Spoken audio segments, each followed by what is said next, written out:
In this episode, the ROUSes wrap up their epic Chile Pepper Run series, and we do so by returning to the days of the Old West. There are reminders of New Mexico's frontier chaos all around us here, so before we leave, we'll take a look into this area's colorful past. We're starting today's episode right about there in the small rural town of Lincoln.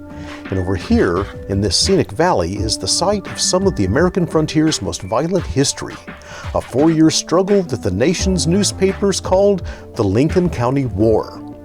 During that chaotic period, big city newspapermen and dime novel writers kept a fascinated public fed with story after story of the gunfighters here and the bloody shootouts that seemed to happen daily. The nation's press catapulted its first real bad boy into the limelight, the popular, youthful, bowler hat-wearing gunfighter dubbed Billy the Kid. Billy pulled off his infamous Great Escape here in Lincoln, so let's go see where that happened. Here we are in Lincoln County, and we're approaching the historic town of Lincoln. So, what kicked off all that frontier violence here in the 1870s? Well, until then, the range was fairly unoccupied, except for settlers tending livestock on some pretty nice grazing land doled out in old Spanish land grants. Following the American Civil War, large cattle syndicates began forming and setting their sights on that land. In New Mexico, the most powerful of these syndicates was a group of wealthy and well-connected men that formed the Santa Fe Ring. The Ring and other syndicates began buying up grazing rights. Landowners unwilling to sell became assignments for the gunfighters that enforced the syndicate's plans. Hired gunmen would visit landowners, and usually sales agreements were quickly struck.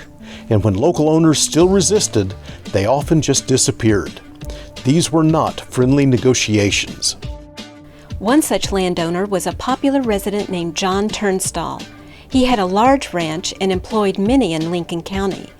The local sheriff was this guy, William Brady. He was bribed well and the puppet of the Santa Fe Ring. Brady's deputies paid a visit to Turnstall and left him in a pasture riddled with bullets. The sheriff then confiscated the Turnstall lands and turned them over to the syndicate.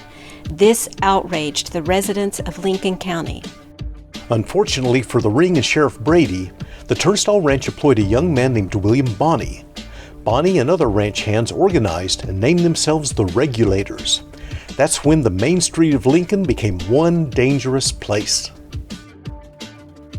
All right, well, here we are in Lincoln County. The road that's right there, the main road through Lincoln, was once considered to be the most dangerous street in America. If you walked out on that street, one group or the other was probably going to take a shot at you. So we're going to take a look around to see what we can find today. In 1878, a battle for Lincoln County took place. Billy and the Regulators would eventually kill the sheriff right here on this street as the range war continued on. After 3 years of chasing and fighting, the new sheriff, Pat Garrett, would arrest Billy and hold him for trial here in this courthouse. This would be the site of Billy the Kid's most famous escape, and we'll walk you through how it happened.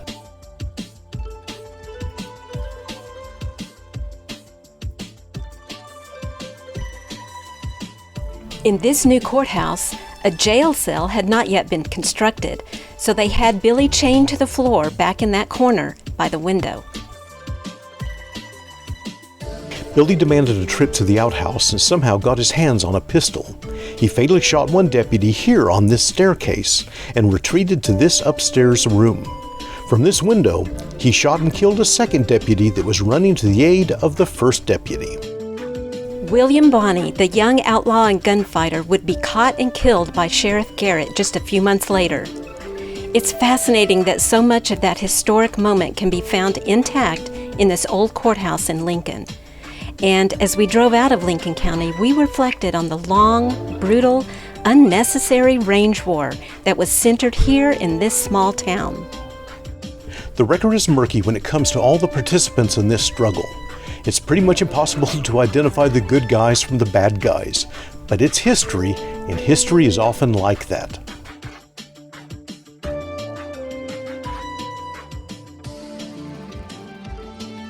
Now, while the Lincoln County Range War was going on down here, another one was going on in Colfax County up there.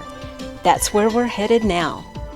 Back in 1875, locals were in a fierce conflict here also, and, no surprise, the Santa Fe Ring was orchestrating this one as well.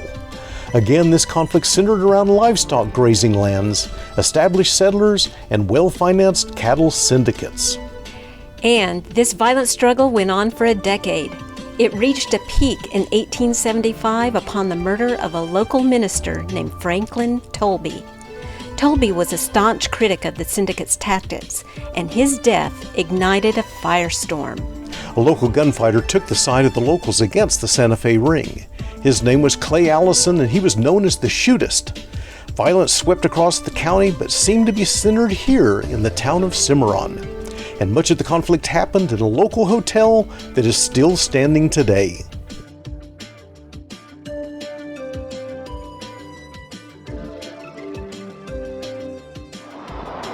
Well, here we are in historic Cimarron, New Mexico. Yeah, this is an amazing place. A lot of the characters in the Old West that you have heard of hung out here. Jesse James, Wyatt Earp, Bat Masterson, Clay Allison, they were all here, and a lot of gunfights were had exactly where we're located right now. Right behind us in the St. James Hotel, a lot of that action took place in that dining room. All right, let's go check it out, see what it looks like in there.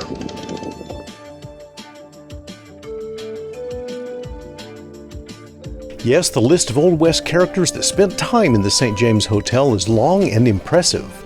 This violent 1870s town seems to have been a magnet for dangerous people. It includes names like Wyatt Earp, Buffalo Bill Cody, Bat Masterson, Doc Holliday, Billy the Kid, and Jesse James. This is room 14, Jesse's favorite room, and you can even see a page of the register with his name displayed.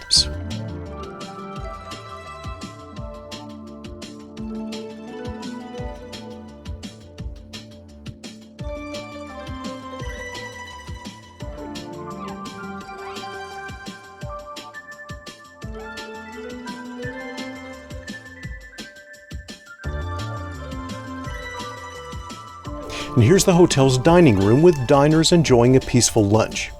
This was originally the hotel's saloon, and at least 26 murders took place here during Cimarron's wilder days.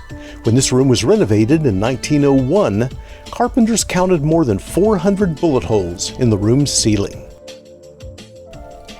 And so we managed to drive out of Colfax County without having been involved in a single gunfight. I guess things are a little safer these days. If you're interested in the Old West, you'll want to make a visit to these important historic counties.